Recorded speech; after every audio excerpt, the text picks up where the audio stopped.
We've all had those mornings where you get a full 8 hours, but you wake up and you just feel exhausted, Yeah. still dragging.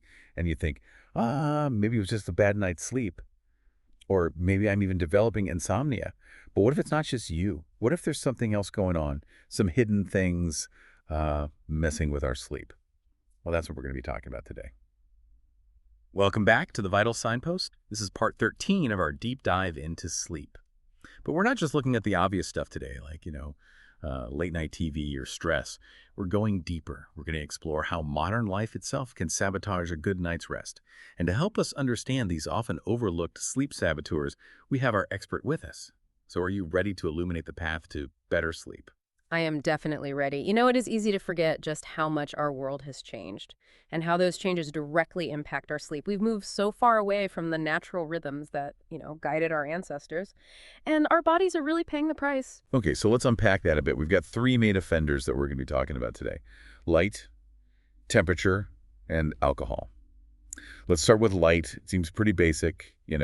Sun goes down, it gets dark, we get sleepy. But I think it's more complicated than that now. Yeah, it definitely is. See, we humans, we evolved over millions of years to sync with the sun. So when it got dark, that triggered the release of melatonin. That's the hormone that makes us feel drowsy.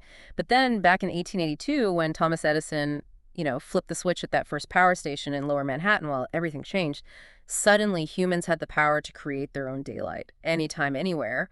And while that's been, revolutionary in many ways, it's also really messed with our natural sleep patterns. So even if we're not looking at our phones or watching TV right before bed, just having the lights on is messing with our sleep. Exactly.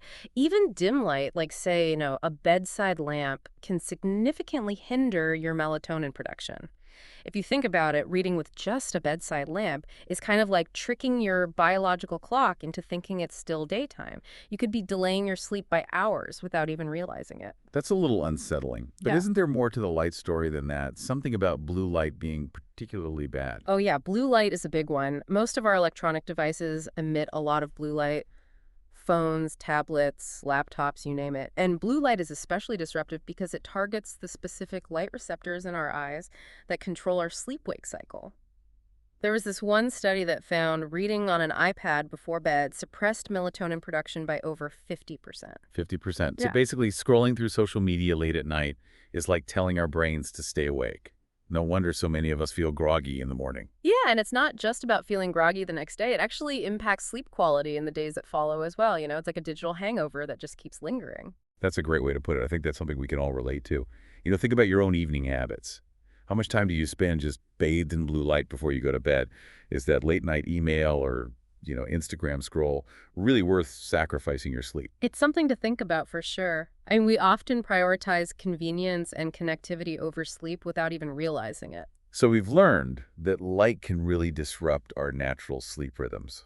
But there's another factor that we often don't think about, and that's temperature. We tend to associate a warm, cozy bedroom with good sleep. But is that really the case? That's a really common misconception, but to fall asleep, our bodies actually need to cool down. It's like an internal thermostat. To initiate sleep, your core body temperature needs to drop by 2 to 3 degrees Fahrenheit.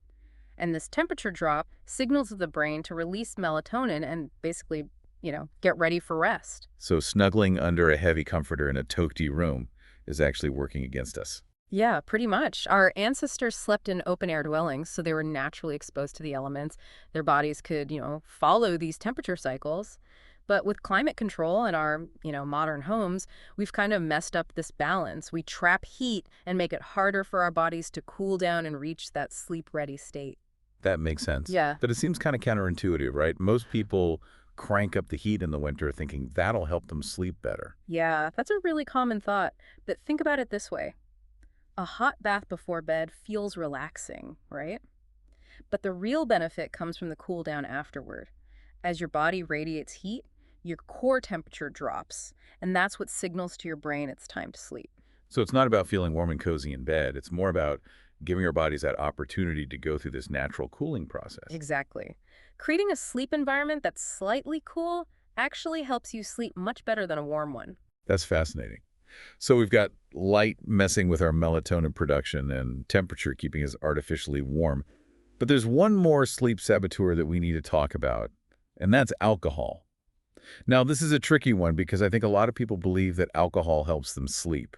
Is there any truth to that? It Yeah. does feel like a pretty common belief that a nightcap can help you drift off to sleep. But is that really what's happening? Well, you see, while alcohol might make you feel drowsy at first, it's not actually real sleep. It's more like an artificial sedation.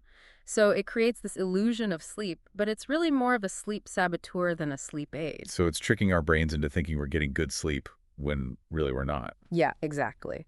The way it works is that alcohol initially sedates the prefrontal cortex. And that's the part of your brain that controls things like impulse control. That's why we often feel relaxed, and less inhibited after a drink or two. So that explains the whole, loosening up effect. Yeah. But what happens as the alcohol lingers in our systems? What happens next? Well, as the alcohol continues to move through your system, it starts to sedate other parts of your brain. And this leads to that sluggish feeling that a lot of people mistake for being tired. But it's not real sleep. It's more like a very mild form of anesthesia. And that's when the real trouble starts. Right. Because it doesn't just stop there. Right. Alcohol really fragments your sleep. It causes you to wake up frequently throughout the night. And a lot of times we don't even remember these awakenings. So we wake up feeling exhausted and we blame it on a bad night's sleep. We don't realize that the alcohol was actually the culprit all along. So even if you're in bed for a full 8 hours, the quality of that sleep is really compromised. It's almost like you're getting a full 8 hours, but it's all broken up into like these tiny little naps. And possibly the most concerning effect of alcohol on sleep is the impact that it has on REM sleep. REM sleep is really important. It's the stage of sleep that's essential for consolidating our memories and processing our emotions. So if alcohol is suppressing our REM sleep, Mhm. what does that actually mean for us? Like, what's the impact of that? Well, it's kind of like hitting the pause button on your brain's overnight cleaning crew. It prevents your brain from going in and tidying up and organizing all those thoughts and emotions from the day.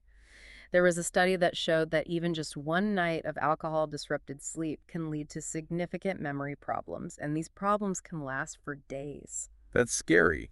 It really makes you think. Imagine you're studying for an exam and then you have a few drinks and it's like a huge chunk of all that knowledge that you worked so hard to learn just gets erased. Yeah, it really highlights just how much alcohol can affect our cognitive functions even when we're not actively under the influence. So we've got light temperature and now alcohol all quietly sabotaging our sleep. I'm starting to feel a little doomed to a life of sleep deprivation. Oh, no, not at all. I think the first step to better sleep is simply recognizing these culprits, these things that we often overlook. It's about understanding how our bodies are designed to sleep and making choices that support that natural rhythm instead of working against it.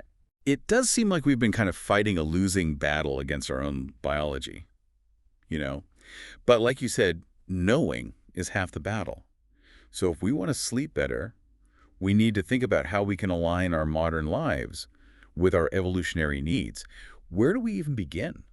Well, I think when it comes to light, one of the simplest and most effective things you can do is dim the lights in the evening. Switch from those overhead lights to softer lamps. And if you're using electronic devices, consider using some blue light filtering software. It might seem like a small change, but it can actually make a big difference in helping your brain understand that it's time to wind down. That makes sense. And what about reading before bed? A lot of people find that relaxing. Is that off limits too? Not necessarily. I mean, if you're reading a physical book, it's totally fine. But if you're using an e-reader or a tablet, then the blue light can become a problem. So in that case, you might want to think about getting some blue light blocking glasses. They can filter out those wavelengths of light that stimulate your brain and keep you awake. So it's like putting a dimmer switch on the sun. Okay, so we dim the lights. What about temperature? Should we all be sleeping with our windows open in the middle of winter? Well, I mean, while embracing the elements like that might work for a more practical approach is to simply turn down your thermostat in your bedroom. 65 degrees Fahrenheit is ideal for most people. But, everyone's a little different, so it really depends on your personal preference. The main thing is that you want to create a sleep environment that allows your body to cool down naturally. So instead of cranking up the heat, we should be embracing the chill. It sounds kind of counterintuitive, but it makes sense when you think about our body's natural sleep mechanisms. Yeah, and if you find yourself struggling to cool down, remember that hot bath we talked about earlier? Taking a hot bath an hour or two before bed can really help. As your body starts to radiate heat afterward, your core temperature drops. And this signals to your brain that it's time for sleep. So it's like a gentle nudge in the right direction. Okay, so we've tackled light and temperature. Now for the tough one, alcohol. Are you saying that we need to completely abstain from alcohol if we want to get a good night's sleep? Well, from a sleep hygiene perspective, complete abstinence is ideal. But I realize that that's not always realistic. So if you do choose to drink, the most important things are moderation and timing. You really want to avoid alcohol close to bedtime Why is timing so crucial? because it takes time for your body to process the alcohol. Even just having a couple of drinks in the evening can really disrupt your sleep later in the night. That nightcap might make you feel relaxed, but it's actually setting you up for a restless night. So no matter how tired we feel, we should resist that urge to have a late night drink. Yeah, I think that's a good rule of thumb. Alcohol might knock you out initially, but it ultimately disrupts your sleep cycles, particularly REM sleep. And as we discussed, REM sleep is so important for memory and emotional processing. So even if you're getting enough hours of sleep, the quality of that sleep is going to be compromised when alcohol is involved. It's like filling up your car with diluted gasoline. Yeah. You know, you might have a full tank, but the car's not going to run as efficiently. Yeah. Now let's talk about waking up. That jarring sound of the alarm clock is a pretty rude awakening for most of us. hmm Is there a gentler way to start the day? Yeah, I don't think anybody enjoys being jolted awake by their alarm clock. It just seems so counterintuitive, to start the day with like a jolt of stress like that. It really is. For centuries, humans woke up naturally with the sunrise. But then the Industrial Revolution came along, and then the alarm clock was invented, and everything changed. Yeah. We started imposing these, artificial schedules on our bodies, forcing ourselves to wake up at a certain time, whether our bodies are ready or not. It's like we've become slaves to the clock, haven't we? Sacrificing our sleep in the name of productivity and schedules. That's a good way to put it. And it's not just the alarm clock itself. The snooze button is another big problem.